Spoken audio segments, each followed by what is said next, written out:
Morning. Majo John Madden under a streetlight in Orizaba, Mexico, across from the beautiful Alameda Park. Gorgeous park. So many wonderful things happen in that park, in this magical pueblo. Officially in the country of Mexico, this is one of 30 magical pueblos, and it's every bit of that. And my camper van is right down there, parked in a free spot. If you go further down into the central, or even I think on this side of the street, you have to pay 90 pesos a day, and that's outside of my budget. So I parked over there. I just put up a funny video, Chicago-based, called Lions Balls, and it's about how in my fraternity they'd jerk us guys around, us pledges, by ordering Lions Balls, which meant you had to sneak down under cover of darkness in front of the Art Institute, which had lions guarding the front of it, just like the City Hall here, the Palacio Gobierno, Palace of Government, has lions guarding the doors. You had to sneak down under cover of darkness and take a plaster cast of the Lions Balls, which they would use as ashtrays. So that's a pretty funny story about my fraternity. And in the context of that, I alluded to a profoundly good experience I had on Hell Weekend. This was late 60s,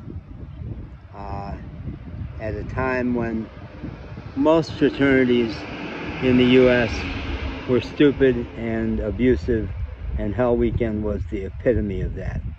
But in my fraternity, which was all working class guys, Chicago, mostly a commuter college, rising up out of poverty, the first generation for many of us, including me, to go to college.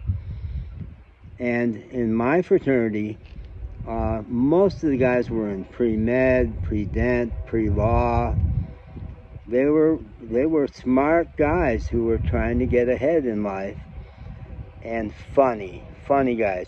Teeks, Tau Kappa Epsilon, had just been voted by Playboy magazine as the hardest partying fraternity in the country, and we were all that. But most Teek chapters were not as smart and funny as these guys. And Hell Weekend in our fraternity was tough, physically brutal, but not emotionally brutal. No, those smart guys, having followed us through the 10 weeks or whatever of our pledge period, were always thinking and talking about us, like, what's up with him, and where's his block? What does he need to get out of Hell Weekend? And they very sharply diagnosed that I was too nice a guy, that I never showed any signs of anger, no matter how much they jerked me around. And they said, there's something wrong with this guy. What's hidden? Hell Weekend, we're going to break him down and see if we can find out where his anger is. So Hell Weekend, they would huddle up as the members periodically and say, how's it going for this guy and what's he needing? And before this one 3-hour workout session, they said, we are going to put him in a room with 4 of us and torment that motherfucker and break him. Not in a bad way. Break me out of my shell of niceness and tap into something a little more real. Because these were gritty guys. They were tough guys, sweet, wonderful partners for their girlfriends, funny, but gritty, tough guys, and fighters, a lot of them. So they did. 4 of them, smart, very smart guys, put me in a room in the green chair where you had to be halfway down, really stressing your legs like crazy, and they insulted me and threw fruit at me. And I snapped. And what I heard from my pledge father later, that when they got in their meeting afterwards, they said, you should have seen that motherfucker. He tried to kill us. And I did. I physically tried to kill all 4 of them. And that was a breakthrough. It was a breakthrough. It was not the final breakthrough for that, because later in my life, I still, for a long time, was too nice a guy. one personal growth workshop I went to, some smart but sarcastic guy branded me Johnny Sunshine. And when I taught college at Alfred University in upstate New York, right after getting my, well, I had finished grad school but hadn't finished my dissertation, so instead of getting a clinical job, which I really wanted to do, I took a job close to the university so I could finish my dissertation, teaching at a really fine liberal arts college. And my second year there, I was voted the most popular faculty on campus, but on the April 1st, now this is April 2, on the April Fool's issue of the student paper, the spoof that they knew they could get away with me because I didn't take myself seriously was, I'm sitting at the dining room table and somebody says, please pass the mashed potatoes. And I slam my fist on the table and say, fuck you! Just fuck you, I'm sick of being Mr. Nice Guy. Big city bus. I rode one of those yesterday. They are ancient.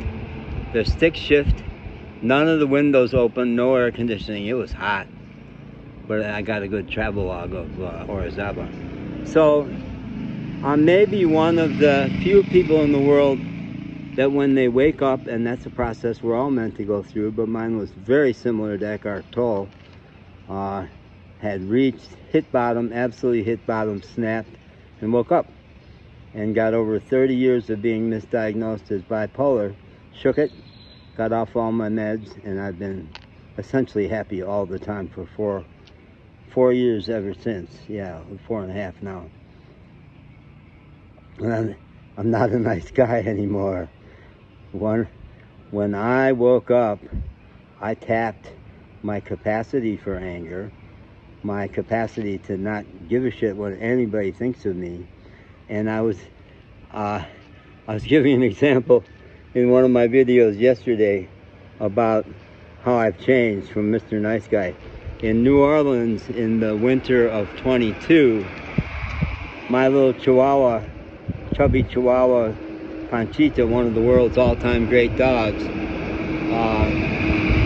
I don't know why I was taking her to the vet, but something none of us diagnosed was that she had some kind of a kidney thing or something going on that actually killed her 3 months later, quite suddenly. But I'm at the vet with my dog to see something was going on. And there's a bunch of people with their dogs in the waiting room. And some guy did not manage his big German Shepherd very well. And that dog lunged at my dog very aggressively. On a leash, but he allowed him to lunge right into her face. And this asshole tried to pass it off as a joke. He says, he's just playing. He's just playing. And I said, well, I'm not going to play with you, dog. And I'm not going to play with you. and the next time I went back into that waiting room at that vet office, the receptionist is going, who's he going to threaten today? This guy's a maniac. And I do shit like that. I do. And it's a joy to me, because when somebody seriously needs to be told to fuck off, I'm your guy. Okay.